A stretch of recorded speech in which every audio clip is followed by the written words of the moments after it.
Il y a 2 semaines, j'ai fait un épisode sur le thème « La France a-t-elle pillé ses colonies ?» Si vous ne l'avez pas encore vu, je vous invite à aller le voir pour voir si c'est vraiment le cas. Spoiler, non. Et dans cet épisode, j'avais annoncé que j'allais enchaîner avec un autre épisode dont le thème est très lié, à savoir la gauche et la colonisation, qui, je crois, en toute modestie, était plus attendu que l'épisode de Game of Thrones sur la bataille de Winterfell. Eh bien, le voici. Mais certains d'entre vous, qui je l'espère n'ont pas le droit de vote, vont me dire « Quoi ? Mais comment ça ? Qu'est-ce que c'est que cet épisode ? La gauche et la colonisation. Quel est le rapport entre gauche et colonisation? Parce que la gauche, c'est quand même l'incarnation du bien, des bisous et des arcs-en-ciel, non? À cela, je n'aurai qu'une chose à répondre.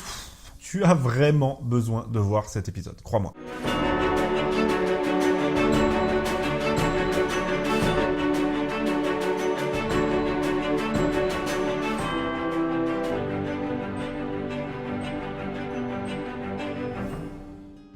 Concrètement, la colonisation en tant que projet réfléchi commence à partir des années 1870. Avant cela, le rapport des pays européens à l'Afrique, notamment, était concentré autour des côtes avec le commerce d'esclaves et puis les établissements côtiers. D'ailleurs, en parlant d'esclavage, sachez que j'ai aussi fait un épisode sur la traite arabo-musulmane. Mais là, par contre, pour les personnes dont j'ai parlé dans l'intro, je vous déconseille fortement de commencer par là, au risque de vous exposer à un AVC. Bref, dans les années 1870, la colonisation de l'Afrique devient un véritable enjeu pour les pays européens, en particulier pour l'Angleterre qui est soucieuse d'étendre son empire commercial face à la montée de l'Allemagne, et pour la France tout juste vaincue par cette même Allemagne en 1871 sur le continent. Et pour entrer dans le vif du sujet, à savoir le rapport entre la gauche républicaine de l'époque et la colonisation, eh bien, c'est Léon Gambetta, donc républicain de gauche, qui ouvre le bal en 1872. Je cite: « Pour reprendre véritablement le rang qui lui appartient dans le monde, la France se doit de ne pas accepter le repliement sur elle-même. C'est par l'expansion, par le rayonnement dans la vie du dehors, par la place qu'on prend dans la vie générale de l'humanité que les nations persistent et qu'elles durent. Si cette vie s'arrêtait, c'en serait fait de la France. » Donc pour résumer la pensée de Gambetta, on a perdu l'Alsace-Moselle, on a été des branques. Maintenant, nous, lumière de l'humanité, on va renoncer à la puissance continentale pour se concentrer sur le rayonnement universel. Et notez que déjà à l'époque, on parle de repliement sur soi-même, c'est pas mignon? Et puis il y a Victor Hugo, qui est une autre icône républicaine rockstar, qui en rajoute une couche en 1879, dans un discours où il s'exclame, oui parce que Hugo ne parle pas, il s'exclame toujours. Alors je cite Victor Hugo: « Cette Afrique farouche n'a que 2 aspects. Peuplée, c'est la barbarie, déserte, c'est la sauvagerie. Allez, peuple, emparez-vous de cette terre, prenez-la. À qui? À personne. Prenez cette terre à Dieu. Dieu donne l'Afrique à l'Europe. Prenez-la, non pour le canon, mais pour la charrue. Non pour le sabre, mais pour le commerce. Non pour la bataille, mais pour l'industrie. » Voilà, donc ces terres ne sont à personne et il faut s'en emparer pour le commerce et l'industrie. Ah, c'est pas beau. En 1884-85, étant donné que la découverte de richesses insoupçonnées, comme par exemple les mines de diamants du Transvaal, a provoqué la ruée des Européens sur l'Afrique, eh bien une conférence est organisée à Berlin pour fixer les règles de la colonisation et surtout le partage de l'Afrique. Et c'est là qu'intervient notre cher Jules Ferry. Alors lui, qu'on vienne pas me dire qu'il n'est pas l'incarnation absolue de la gauche laïque et républicaine. Donc bref, Jules Ferry, suite à la conférence de Berlin, justement, déclare en juillet 1885, donc la même année, devant la Chambre, je cite: « Il faut dire ouvertement que les races supérieures ont un droit vis-à-vis des races inférieures. Je répète qu'il y a pour les races supérieures un droit, parce qu'il y a un devoir pour elles. Elles ont le devoir de civiliser les races inférieures. » Ben voilà, tout est dit, faut se lâcher de temps en temps, Jules. Et puis en plus, après, nous, ça nous fait des phrases cultes à ressortir, comme ça, c'est toujours agréable. Plus tard, c'est Léon Blum, autre monument de la gauche, qui reprenait peu ou prou le même discours que Jules Ferry, toujours devant la Chambre. Alors je cite Léon: « Nous admettons le droit et même le devoir des races supérieures d'attirer à elles celles qui ne sont pas parvenues au même degré de culture et de les appeler au progrès réalisé grâce aux efforts de la science et de l'industrie. » Ah, il y en a plein d'autres, comme ça, je vous ai dit. Tiens, j'en ai un autre. Jean Jaurès, la vache, si on jouait au jeu des 7 familles, catégorie bonne grosse gauche républicaine, là, je les aurais quasiment tous. Alors, les grands hommes de la France: Léon Blum, Jean Jaurès, ensuite Mitterrand. Ah bah non, vous voyez, il en manque un, mais bon, celui-là, il est connu pour autre chose.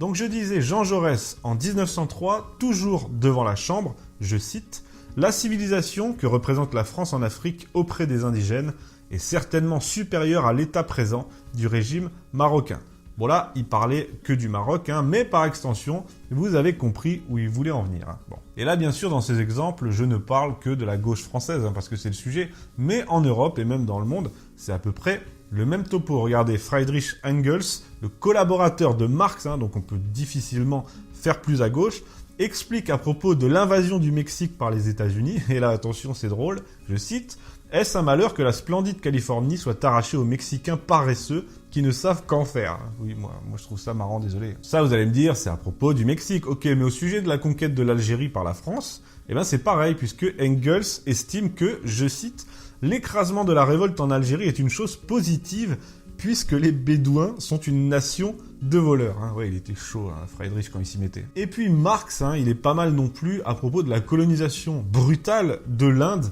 par les Anglais. Il dit qu'en voyant, je cite, « ces myriades d'organisations sociales patriarcales et laborieuses se dissoudre, nous ne devons pas oublier que ces communautés villageoises idylliques, malgré leur aspect inoffensif, ont toujours été une fondation solide du despotisme oriental. » Franchement, celle-là, fallait aller la chercher. Marx, Alors oui, pour revenir en France, il y a bien une voix dissonante parmi tout ce jacassement laïcard et gauchiste, eh bien c'est Clémenceau. Et bon, Dieu sait que je ne porte pas spécialement Clémenceau dans mon cœur, mais il faut bien dire ce qui est au sein de la gauche, au sein des radicaux à l'époque. Clémenceau était l'un des seuls à s'opposer à la colonisation. Le 30 juillet 1885, dans sa célèbre réponse à Jules Ferry qui parlait des races supérieures qui civilisent les races inférieures, eh bien Clémenceau déclarait « Voilà en prose la thèse de M. Ferry et l'on voit le gouvernement français exerçant son droit sur les races inférieures, il le dit ironiquement, en allant guerroyer contre elles et en les convertissant de force aux bienfaits de la civilisation. » Mais voilà, Clémenceau, côté grande figure, j'entends, eh bien c'est à peu près tout. Et puis maintenant, pour conclure en beauté, posons-nous une question innocente. Et la droite dans tout ça? Eh bien la droite, dès le départ, dès les années 1870, elle était farouchement anticolonialiste.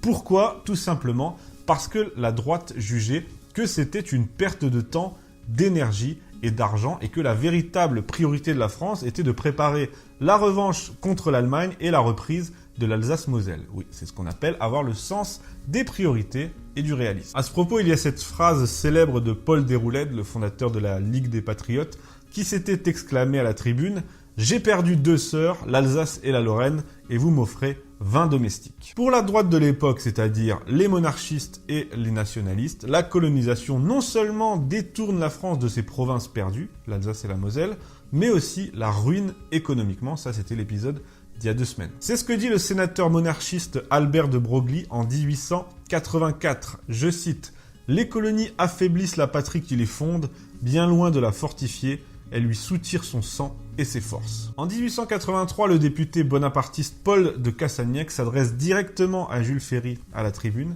et il lui dit « Au lieu de vous lancer à courir après des colonies nouvelles agrémentées de prétendus gisements d'or que vous ne connaissez pas et de prétendues mines de houille que vous indiquez sur vos cartes fantaisistes pour que l'opinion publique vous accompagne dans cette aventure lointaine, la France vous dira de ne pas regarder si loin. C'est en France qu'il faut regarder. C'est la misère qui est en France qu'il faut soulager. » Et là, on retrouve, dans les paroles de Paul de Cassagnac, la dénonciation de toute l'hypocrisie de gauche qui, sous couvert d'humanisme et d'universalisme, eh bien, vient en fait piller la terre entière en loose dé derrière un masque bienveillant et civilisateur. En gros, c'est la colonisation à visage humain, la conquête pour l'émancipation, la libération des peuples sous la bannière des Lumières qu'il faudrait absolument apporter au monde. Et justement, à ceux qui avaient cette démarche-là, cette démarche bien de gauche, à vouloir faire de tout le monde des citoyens, j'aurais envie de dire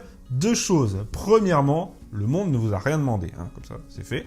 Et deuxièmement, la misère et les problèmes existent aussi en France, et en tant que Français, en tant que représentant français, eh bien, commencez plutôt par là. Le pire, c'est que vous avez vu ce que je viens de dire, ce discours est toujours valable 150 ans plus tard. Mais bon, passons. Ça va être dur ce que je vais dire là, et vous allez savoir pourquoi, mais bon, quand je vois ça, à la limite, je préfère la colonisation à l'anglaise.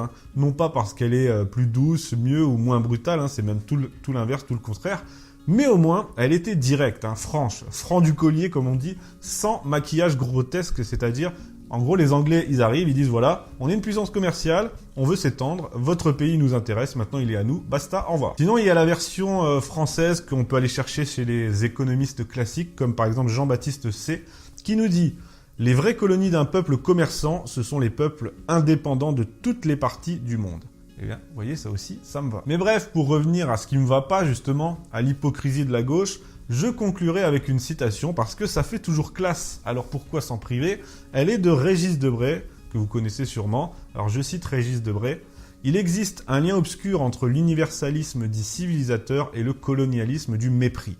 Et il faudra bien que le discours républicain tire un jour au clair son refoulé colonial. » Merci, bonsoir.